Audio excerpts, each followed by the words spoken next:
Good morning, students. Today's topic is powers of Lok Sabha. First, legislative power.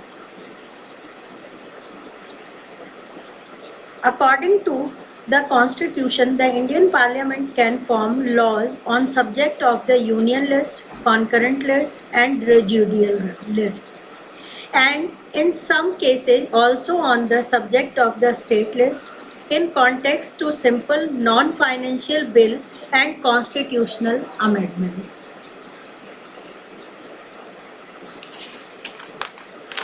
Amendments bill. The Constitution provides that these type of bill can be presented in Lok Sabha or Rajya Sabha, any of these two houses, and only after being passed from both the houses. They will be sent to the President for his consent. Students, आज हम पढ़ेंगे powers of लोक सभा. इसमें first power है legislative power, जिसे हम विधायी शक्तियों के नाम से जानते हैं. विधायी शक्तियां का मतलब होता है कानून बनाने का अधिकार, यानी कानूनी प्रक्रिया या कानून को बनाने में, लॉ मेकिंग में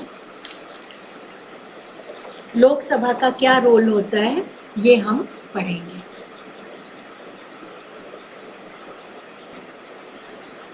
कॉन्स्टिट्यूशन में जो इंडिया के अंदर लोकसभा बनाई गई है, उस लोकसभा में हम देखते हैं कि 3 तरीके की लिस्ट होती है: यूनियन लिस्ट, कॉन्करेंट लिस्ट और स्टेट लिस्ट. और इसके अलावा कुछ रेजिडुअल यानी बचे हुए सब्जेक्ट होते हैं.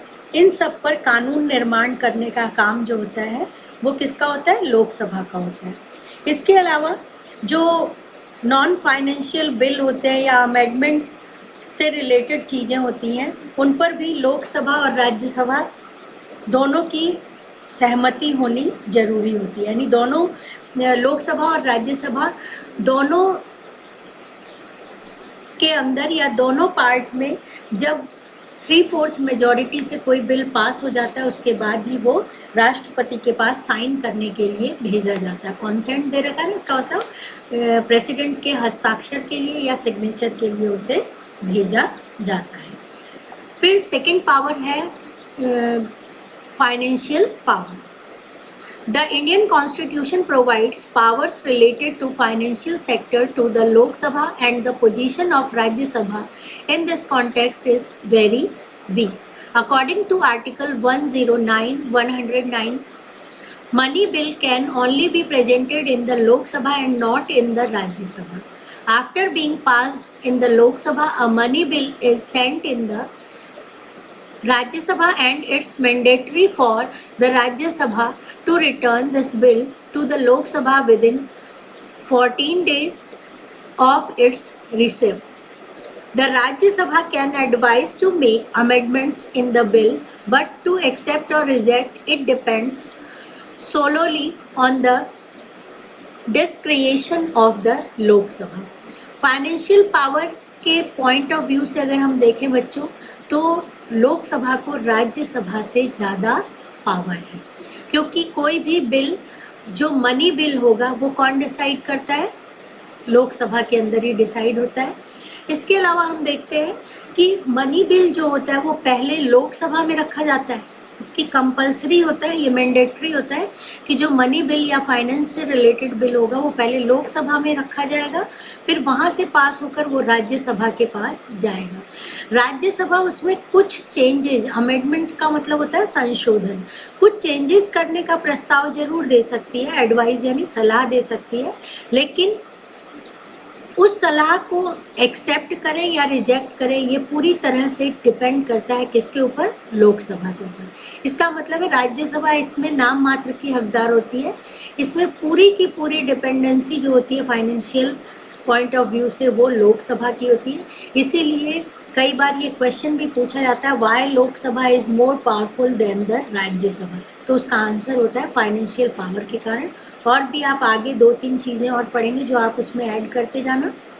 फिर थर्ड पॉइंट है power of control on the executives. The Indian constitution has provided for a parliamentary form of government Therefore, according to the Constitution, the executive, that is the Council of Minister, is responsible towards the Parliament. In practice, जिसे हम लोकसभा कहते हैं, the Council of Minister remains in office only till it enjoy the support of the लोक सभा. फिर third power जो है वो हमारे दे रखी है कार्यपालिका पर नियंत्रण की शक्ति, power of control on the executives. जो काम करने वाले अधिकारी होते हैं, काउंसिल ऑफ मिनिस्टर, उन सब के ऊपर कौन अधिकार रखता है या किसके पास पावर होती है? लोकसभा के पास पावर होती है. और क्यों होती है? क्योंकि लोकसभा जो होती है वो रिप्रेजेंटेटिव ऑफ द पीपल होती है, यानी जनता की रिप्रेजेंटेटिव होती है वो. इसीलिए उसके पास ये पावर होती है कि वो लोकसभा के जितने भी मंत्रिमंडल या होते हैं उनका, कार्यपालिका या मंत्रिमंडल एक ही बात होती है, एग्जीक्यूटिव जिसे कहते हैं, उन सबको उसी के अनुसार व्यवहार करना होता है जैसे लोकसभा चाहती है. और ये जो मंत्रिमंडल होता है, ये काउंसिल ऑफ मिनिस्टर होते हैं, ये तब तक ही अपने पद पर बने रह सकते हैं जब तक लोकसभा में उनका विश्वास है. ठीक है. फिर नेक्स्ट है power related to constitutional amendments. The Lok Sabha has the right to make amendments in the Constitution by taking advice from the Rajya Sabha. According to Article 368 of the Constitution, the work of making amendments in most of the part of Constitution is done by Parliament alone. फिर constitutional का मतलब होता है संवैधानिक, amendments का मतलब होता है संशोधन. यानी कॉन्स्टिट्यूशन में किसी भी तरह का जो अमेंडमेंट किया जाता है उससे रिलेटेड अधिकार भी लोकसभा के पास ज़्यादा होता है. आर्टिकल 368, ये आर्टिकल आपको याद होने चाहिए. कौन सा आर्टिकल किससे रिलेटेड है? जैसे 109 फाइनेंशियल पावर से रिलेटेड है, 368 कॉन्स्टिट्यूशन से रिलेटेड है. तो ये सब आपको अच्छी से याद करना है.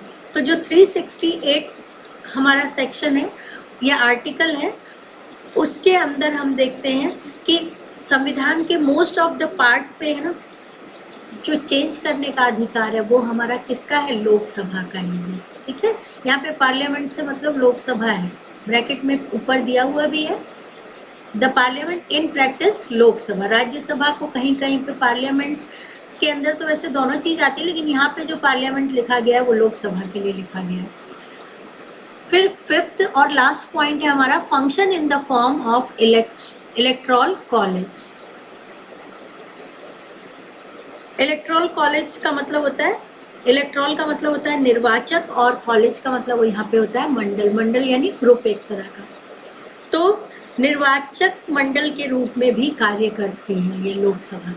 The Lok Sabha also functions in the form of N electoral college. According to Article 54, the members of Lok Sabha along with the members of state legislature jointly elect the president. यानी इलेक्टोरल कॉलेज का मतलब है चुनाव प्रक्रिया में भी important role है. और किसके चुनाव प्रक्रिया में इम्पॉर्टेंट रोल है? प्रेसिडेंट के. लोकसभा के मेंबर और स्टेट लेजिस्लेचर के मेंबर जॉइंटली मिलकर इलेक्ट करते हैं किसको? प्रेसिडेंट को. तो इस पॉइंट ऑफ व्यू से अगर हम देखें तो भी लोकसभा ज़्यादा इम्पॉर्टेंट है. तो अगर आपके क्वेश्चन आ जाए बोर्ड में कि why Lok Sabha is more important than the Rajya Sabha, तो उसमें आप financial power, constitutional amendments, control on the executives और इलेक्टोरल कॉलेज, इन चारों को मिलाकर आंसर लिखेंगे. नेक्स्ट टॉपिक है function and power of Rajya Sabha.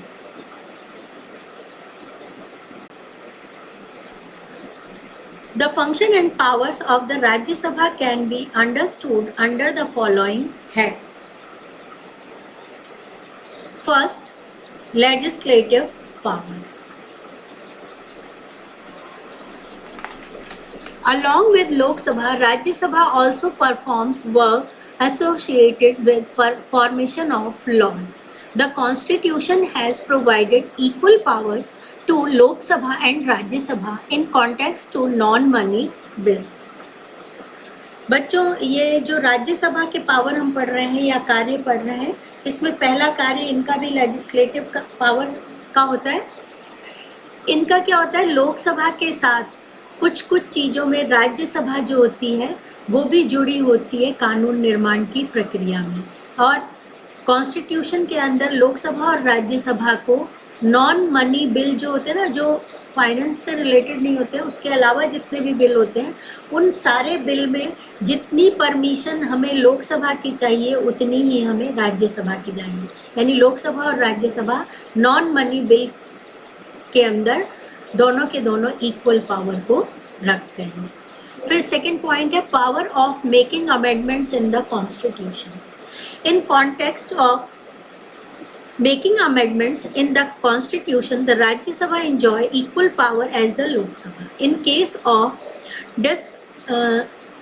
discrepancy between both the house regarding a resolution of constitutional amendment, the constitutional amendment resolution will not be passed. बच्चों, अब इसमें राज्यसभा की जो शक्तियां हम पढ़ रहे हैं, इसमें सेकंड पावर जो आपके दी हुई है राज्यसभा की, वो है संविधान संशोधन की शक्ति। अब इसमें क्या होता है, संविधान संशोधन यानी अमेंडमेंट्स में अगर हम देखें तो लोकसभा और राज्यसभा दोनों इक्वल राइट रखते हैं।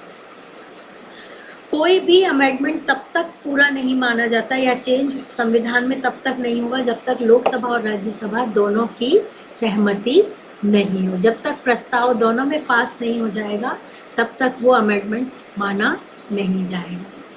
थर्ड है financial power. The Rajya Sabha has certain financial power, although in this context the position of Rajya Sabha is weaker as compared to Lok Sabha. According to the constitution, many bill are first introduced in Lok Sabha, money bill, many नहीं होगा, यहाँ पे गलत print हो रखा है, ये money bill होगा। After being accepted in the Lok Sabha the money bills will be sent to the Rajya Sabha who will have to decide upon the bill within a period of 14 days. The Rajya Sabha can give it, ये हम पहले भी पढ़ चुके हैं, ऊपर same वैसा ही है, सेम एज लोकसभा है ये, कि राज्यसभा एडवाइस तो दे सकती है लेकिन उस एडवाइस को लोकसभा माने या नहीं माने ये लोकसभा डिसाइड करेगी। लोकसभा उस एडवाइस को एक्सेप्ट भी कर सकती है और रिजेक्ट भी कर सकती है। इसका मतलब फाइनेंशियल पावर में राज्यसभा लोकसभा से कंपैरिजन में वीकर या कमजोर मानी गई है। नेक्स्ट है executive power. In a parliamentary form of government the council of minister is responsible toward the Lok Sabha, the house of people in the parliament. In the same way in words the Rajya Sabha members of Rajya Sabha can ask question or counter question.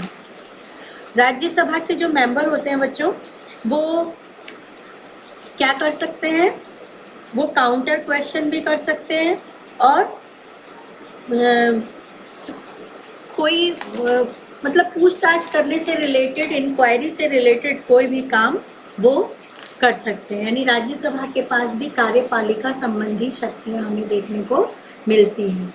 अगर हम देखें parliamentary form में तो मंत्री परिषद जो होती है, काउंसिल ऑफ मिनिस्टर जो होते हैं, वो किसके लिए रिस्पॉन्सिबल होते हैं, जो लोकप्रिय, जो ज़्यादा फेवरेबल होता है ना, उसके लिए रिस्पॉन्सिबल होते हैं। ये लिखा हुआ है ना, responsible toward the Lok Sabha the house of people in the parliament, मतलब जो जनता का हाउस माना जाता है। और जनता का हाउस कौन सा होता है, लोकसभा होता है, क्योंकि डायरेक्टली चुने हुए मेंबर उसके अंदर होते हैं। इसलिए राज्यसभा जो होता है वो उतना इम्पोर्टेंट नहीं माना गया। राज्यसभा के प्रति मंत्रिमंडल जो होता है वो उत्तरदायी नहीं हो सकता है। राज्यसभा के जो मेंबर्स होते हैं वो मंत्रियों से क्वेश्चन पूछ सकते हैं। इसके अलावा उनसे काउंटर क्वेश्चन, पूरक प्रश्न होते हैं ना, यानी एक तो मेन क्वेश्चन और एक उसके साथ में एडिशनल क्वेश्चन होता है, उसको कहते हैं। तो वो पूछ तो सकते हैं और आलोचना भी कर सकते हैं, यानी क्रिटिसाइज भी कर सकते हैं। नीचे एक वर्ड आपके दिया हुआ है, from the minister can also criticise them, यानी उनकी आलोचना भी कर सकते हैं। But they do not have the power to remove their ministers by passing a no confidence motion, लेकिन उनके पास ये पावर नहीं होती है कि वो अविश्वास प्रस्ताव पारित करें और उन मंत्रियों को हटा सकें। ठीक है। फिर नेक्स्ट है मिससेलेनियस पावर। मिससेलेनियस पावर के अंदर बच्चों अन्य शक्तियां, हम कह सकते हैं विविध शक्तियां। तो उसमें आपके विविध शक्तियों में दे रखा है, फर्स्ट जो आपके दे रखा है वो दे रखा है elected member of Rajya Sabha participated in the election of the president. Rajya Sabha के मेंबर जो होते हैं वो प्रेसिडेंट को चुनने में मदद करते हैं, यानी लोकसभा और राज्यसभा इक्वली मिलकर चुनती है, और साथ में जो हमारे स्टेट लेजिस्लेचर होती है उसके भी मेंबर उसके अंदर होते हैं। फिर सेकंड है members of Rajya Sabha and Lok Sabha jointly elect the vice president. फिर member of the Rajya Sabha and Lok Sabha jointly impeach the president, जजेस of supreme court and some other officer. The impeachment motion is regarded to be passed only when both the house accept this type of motion. The Rajya Sabha and the Lok Sabha jointly pass the motion through majority and remove the vice president from his office. The motion of removing the vice president is firstly passed in Rajya Sabha and then sent to लोक सभा। ये fourth point बच्चों बहुत important है। Vice president को हटाने के लिए लोकसभा से ज़्यादा इम्पॉर्टेंट कौन सी होती है? राज्यसभा होती है, ठीक है। और लास्ट में है if emergency has to be imposed from more then